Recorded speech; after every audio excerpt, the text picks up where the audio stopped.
This is Covering the Spread, part of the FanDuel Podcast Network.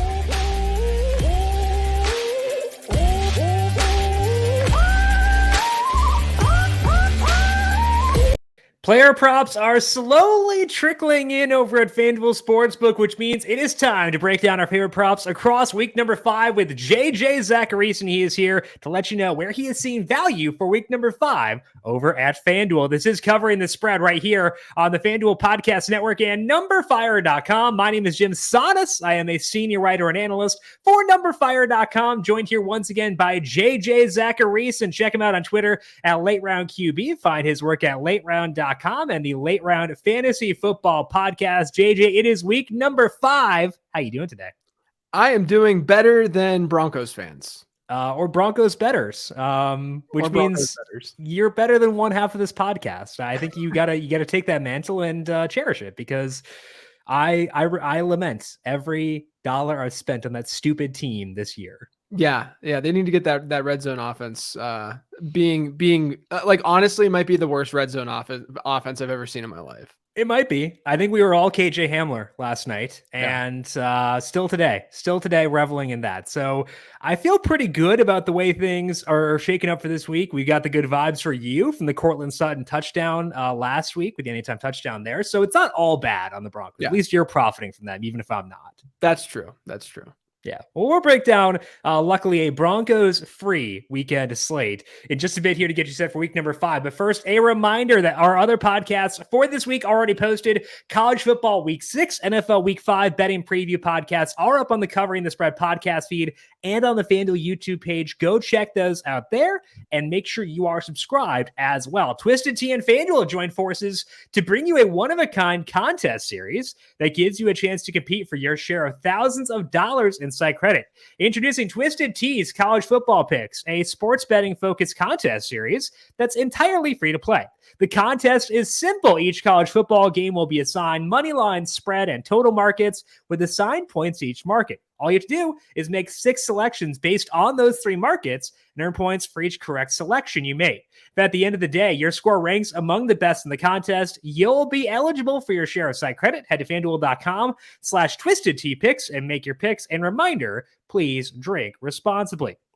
Let's dig into this week 5 slate. And JJ, I think one thing that stood out to me last week was that there were a number of running backs who seemed to undergo at least minor role changes, whether it be, just a slight tweak for Miles Sanders, slight tweak for Breece Hall, stuff like that. Leonard Fournette potentially getting a role decrease. When you're trying to judge if those role changes are sticky, what do you value most? Are you looking at shares, like carry shares, target shares, coach speak? What are you looking for that you care about most when judging how sticky that role is? Yeah, so look, I think a lot of people look at production as sort of like the end result for a lot of players, right? Like, that's what we're betting on. That's what we're playing fantasy around, is production. But first and foremost, a player needs to be on the field in order to see production, right? So there are 2 basic things that I'm looking at. One is snap share to get a really, really high level view. And then you can break that down into things like third down usage, routes run, basically how a team is deploying this running back. Are they using him as just an early down back, or are they using him as an every down back? And how do they use him, in that previous week? Things like rush share and target share, they're pretty good numbers to look at. I tend to look at them and I cite them a lot. But you want to make sure that these players are seeing work while also being on the field a lot, right? Right.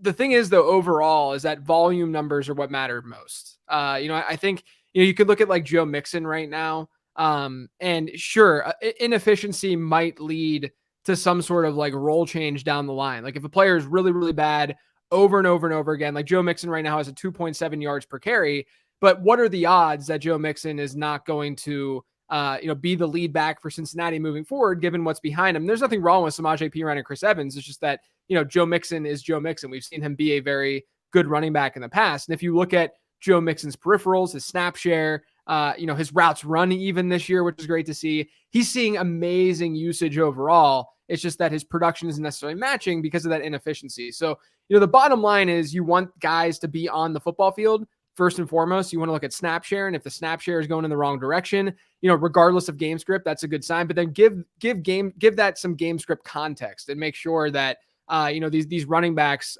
maybe, last week, for instance, we saw Travis Etienne play more snaps than James Robinson, but James Robinson is the early down back on that team.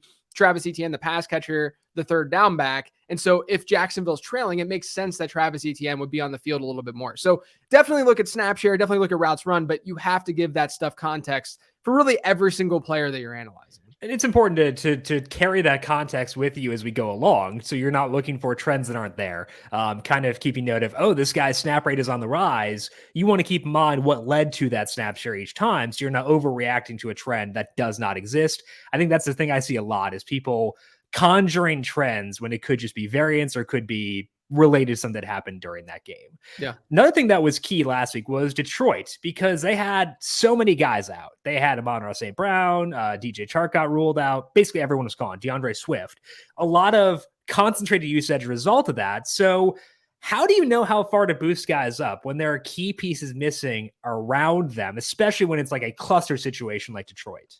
Yeah, I mean, I think that the number one thing to remember is that running backs are different than pass catchers. So running backs are a coach's decision to put a running back on the field, and there's usually only one of them on the field at once. So what that means is that singular running back is going to get a lot of the work within that offense if he's on the field, whereas a wide receiver or a tight end is earning their targets because they have to get open in order to see that target. So with Detroit this past week, I would say that it's sort of like an educated guess. Like you're looking at how these pieces and what these wide receivers do within their particular offense. It's like Amon-Ra St. Brown's out. Okay, who's going to play the slot a little bit more? Or DJ Chark's out. Maybe that'll boost Josh Reynolds a little bit because he's going to play on the perimeter and he'll be able to do some work there. But, I think that you could even look back at Detroit last week and say, okay, TJ Hawkinson, he's a good football player, which means that he can earn that target share with these other guys who are being sidelined, right? Like, good football players can earn that target share when other guys are out. It's more so the borderline guys who you can't just assume that they're going to see a lot of work. But,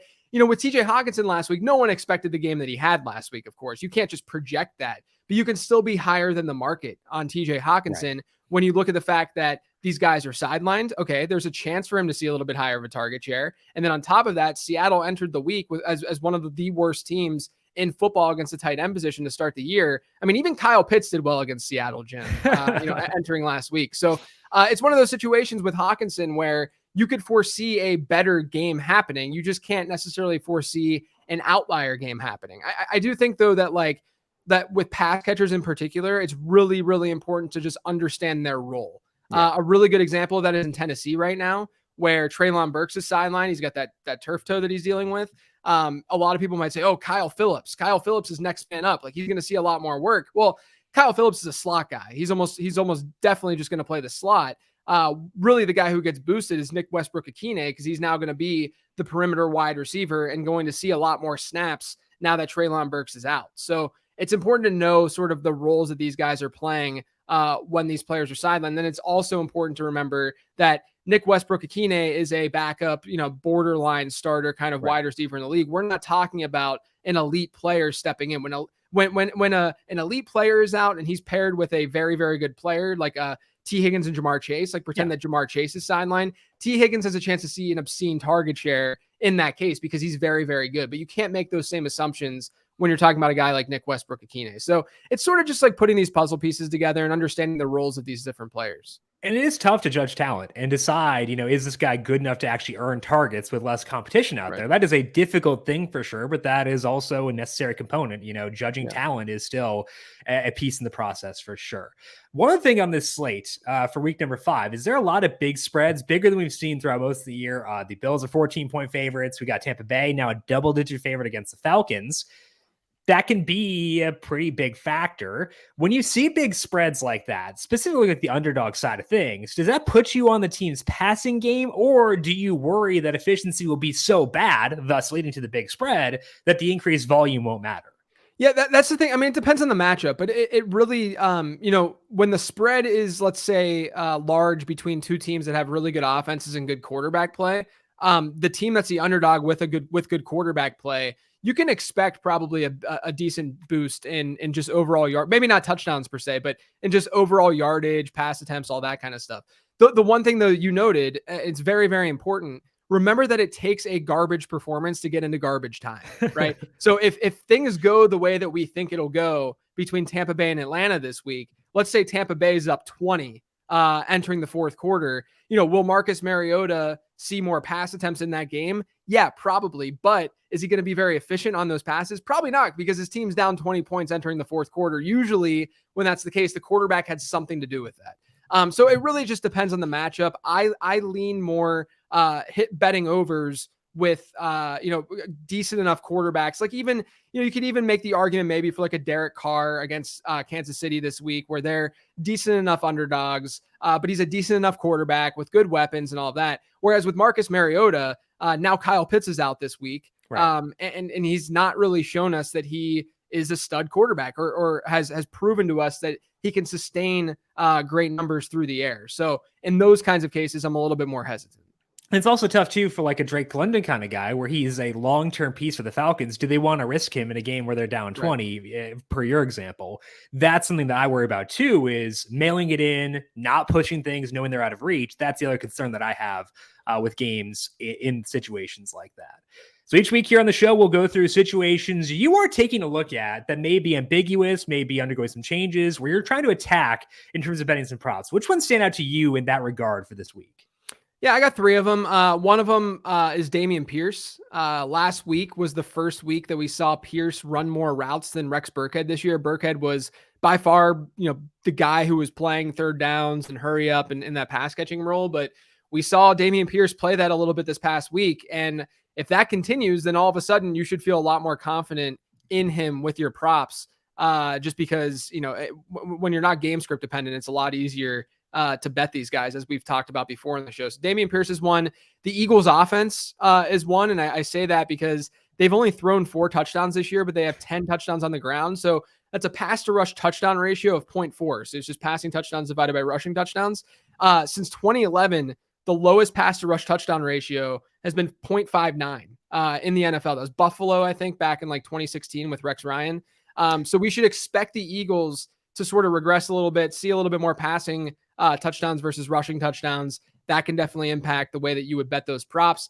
And then the last one, Josh Jacobs, man. I mean, he went from the first 2 weeks of the season, he had a sub 3% target share in that offense. The last 2 weeks, it's been 17%. And, this isn't just like randomness. I mean, this is route participation going up 18%. He's running a lot more routes in that offense. I think this is just like a really good example of what we were talking about earlier, where it's easy to look at his final stat line and say, yeah, Josh Jacobs is producing a little bit better, but it's more important to see whether or not that's sustainable or not. And right now we don't know for sure if it's sustainable, but what we do know is that he's trending in the right direction. And this is not just some random variance that's affecting Josh Jacobs' bottom line. He went from being an early down back, and the last 2 weeks he's been a bell cow, and that's definitely something that's important. And I think the important thing too, we're talking about context. They could trail in this Chiefs game, but that Titans game, week 3, where he had that first increase in his like snap rate and his role, that also was in a negative script. They were trailing Tennessee pretty much that entire game, trying to rally late, and Jacobs was still getting a lot of snaps. So I think that's pretty impactful. Also, you're talking about the 2016 Bills. That was the Mike Gillislee year. Why would you throw if you got Mike Gillislee as the most efficient running back on the planet? Why would you ever want to throw in that situation? Let's open up the board here, JJ. Talk about some yardage props that you like for this week. Where are you seeing value as of right now for week number 5? Yeah, I have some weird ones this week. First one is Nick Chubb. I like his over of 7.5 receiving yards over on FanDuel. He only has a 6.5% target share on the year, but the Chargers are 5th in adjusted target share allowed so far this year to running backs, which means teams are throwing to their running backs at a much higher rate against LA than they are other teams.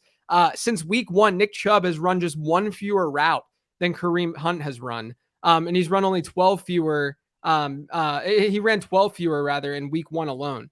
His third down rate over the last 3 weeks has gone up over 5 percentage points since what we saw in week 1. This game's in Cleveland, could be a little bit tighter. It's only a 2-point spread, 2.5 point spread right now. I think this line personally for Chubb, instead of 7.5, should probably be closer to 9.5 or 10, especially because he's averaging a yards per reception rate this year over his career of 8. So he could get this in 1 reception realistically. Yeah. I mean, that's the expectation if he catches 1 pass. So I like Nick Chubb over 7.5 receiving yards. I'm going to go to, there's a bet for Allen Robinson over on DK right now. I am, of course, going with the under for Allen Robinson. Okay, I was worried. 39.5 receiving yards. We always bet unders with Allen Robinson this season. Actually, realistically, I think a huge problem for Robinson that's not getting enough love. Of course, he's not really playing like Allen Robinson, separation. He's never been the huge separator, but it's definitely obvious right now that he's not separating it the same way. But I think a big problem for him is the Rams offensive line. He is not the safety blanket for Matthew Stafford. That's been Cooper Kupp and Tyler Higbee. And if you look at what Allen Robinson's done this year, he's had one good game this year. It was against Atlanta. I say good. I mean, it was like a 59-yard game or whatever and a touchdown, which is fine. But it was against Atlanta. They've had 4 games. They played Buffalo, Arizona, Atlanta, and San Francisco. According to Pro Football Reference, San Francisco, 1st in pressure rate. Buffalo, 6th in pressure rate. Arizona, 10th in pressure rate. Where's Dallas? Atlanta, 30th in pressure rate. And guess what? They get the Dallas Cowboys, who are one of the best teams at getting to the quarterback. So I just don't trust this Rams offensive line whatsoever to really be able to create plays down the field for Allen Robinson. So I'm going under that 39.5-yard mark. And then the final one, this is honestly sort of a similar to the Nick Chubb one. It's AJ Dillon over 13.5 receiving yards over on DK. Again, it's very, very similar to the Chubb bet. Dillon has run just 6 fewer routes than Aaron Jones over the Packers' past 3 games. But Jones right now has a line that's 9 yards higher than AJ Dillon's. Dillon's hit this just in one game this year, which was week 1 against Minnesota when he had 46 yards receiving. But the Packers are big favorites in this game, which I think favors AJ Dillon to be on the field a little bit more as the 1B in that backfield. And so if he's on the field more, that means there's a chance that he could run more routes, even though they won't be dropping back to pass necessarily as much. But look, I mean, bottom line is AJ Dillon has an 11% target share this season for the Packers. That's not a bad target share at all for a running back. And in weeks 1 to 4, 86 running backs. This excludes the awful Thursday night game we just witnessed. But from weeks 1 to 4, there have been 86 running backs that hit an 11% target share. Of those 86, 67 were able to hit the over with this bet. So if AJ Dillon maintains that target share this week, which I think is very possible, just because he could see the field a little bit more if this is a blowout. If that all goes to plan, then all of a sudden, AJ Dillon could get there. I think you missed the biggest aspect, though, of AJ Dillon in this game. He played his high school at New London High School in Connecticut, and they're playing in London. So it's like a homecoming narrative, despite it not being actually in London. So AJ Dillon, a lock to go over there. The yardage prop at 13.5 receiving yards right now. What about touchdown props? What you seeing for week number 5 there? Yeah, so I'll start with the long shot that I have. This is an anytime touchdown over on FanDuel. Garrett Wilson is currently plus 290 to score a touchdown over on FanDuel. He scored twice this year, but last week was the first time that we saw him officially play ahead of Corey Davis in the Jets offense, which is great to see. He's 3rd in the NFL right now in end zone targets per game. He's top 10 in end zone target share. So he's seeing looks, at the goal or, in the end zone. I understand that Joe Flacco was the quarterback for the majority of the season, but when you combine those two facts, the fact that he's playing ahead of Davis, he was seeing these end zone looks. It's a fairly good sign. I'm really just playing the odds here. I mean, plus 290 are pretty good numbers for Wilson to find the end zone, just given how he's been utilized so far this year. And then the other one is Jacoby Brissett. I hate going overs so much, but I like Brissett over 1.5 passing touchdowns at plus 170 over on DraftKings right now. Again, this is mostly because of the juice. I think from a projection standpoint, he's under the 1.5, but the Browns are likely going to score more points via the ground overall this season, sure. But so far to start the season, they have 4 passing touchdowns and 7 rushing touchdowns. So that pass to rush touchdown ratio, not very strong in favor of the pass. That should regress favorably towards the pass moving forward. According to PFF's expected touchdowns formula, Brissett has 4 this year, but he should have over 6. So there is some regression that's just kind of playing into what I just talked about with how the Browns are scoring touchdowns. The Chargers are 20th in adjusted success rate allowed to quarterbacks this year. Brissett hasn't hit the over on this, Brissett's only hit the over on this once this year, but the Chargers have actually allowed multiple touchdowns to every single quarterback they've faced this season. Derek Carr, Patrick Mahomes, Trevor Lawrence, and even Davis Mills last week. So I do think that this game is, somewhat attractive. It's not like the worst game in the world. If some of these touchdowns just go a different way, Literally just one of them probably could, because I think from a projection standpoint, we're looking at a touchdown from Jacoby Brissett. Then you're going to be in plus money here. Yeah, going back to the Wilson one, I actually like that game overall. You're talking about like in the Chargers-Browns game. I don't mind the Jets-Dolphins either. It took a hit with Tyreek getting banged up. Hopefully he's good to go on Sunday, because I had the over in this game and I need him to play. I also have the Dolphins money line, so rest up, buddy. Let's get back in there for Sunday. But I think that game is actually kind of fun as well, not just because the Dolphins side, but like the Jets are kind of chaotic with Zach Wilson, and chaos isn't always bad for an over. And I think that Garrett Wilson could be a part of that too. Yeah, there's definitely some weird lines I found with anytime touchdowns this week. Like another one that I almost mentioned, I guess this is like a bonus, but it's not official. Like CeeDee Lamb right now is plus 210 to score. And realistically, it's just weird because he's scored touchdowns now in back-to-back games. And so you would expect that number to be a little bit lower, especially when in previous weeks that number was lower, and the Rams have actually been pretty bad against wide receivers. They have the highest adjusted target share allowed to the position this year. So and I feel similar to Garrett Wilson, where, you would expect that number to just be a little bit lower because of how he scored and played so far this year. But I do think that plus 290 is the right kind of juice for him there. Yeah, so CeeDee Lamb, another one to consider the official ones here for the show. Brissett over 1.5 touchdowns, plus 170, and Garrett Wilson plus 290 for an anytime touchdown. That is JJ Zachariason. Check him out on Twitter at Late Round QB, and check out his work over at lateround.com and the Late Round Fantasy Football Podcast. JJ, we appreciate you stopping by as always, and we'll talk to you once again next week. Thanks, Jim. Alrighty. Thank you to JJ, and thank you to everyone for tuning in, not just today, but throughout this week. We appreciate all of you. Check out our Week 5 betting preview and our college football Week 6 betting preview over on the Covering the Spread podcast feed. I am on Twitter at Jim Sonis. You can also find the FanDuel Podcast Network at FanDuel Podcast. Good luck to all of you in Week 5. We'll talk to you once again on Monday to talk about Monday Night Football with Ryan Williams. This has been Covering the Spread right here on the FanDuel Podcast Network.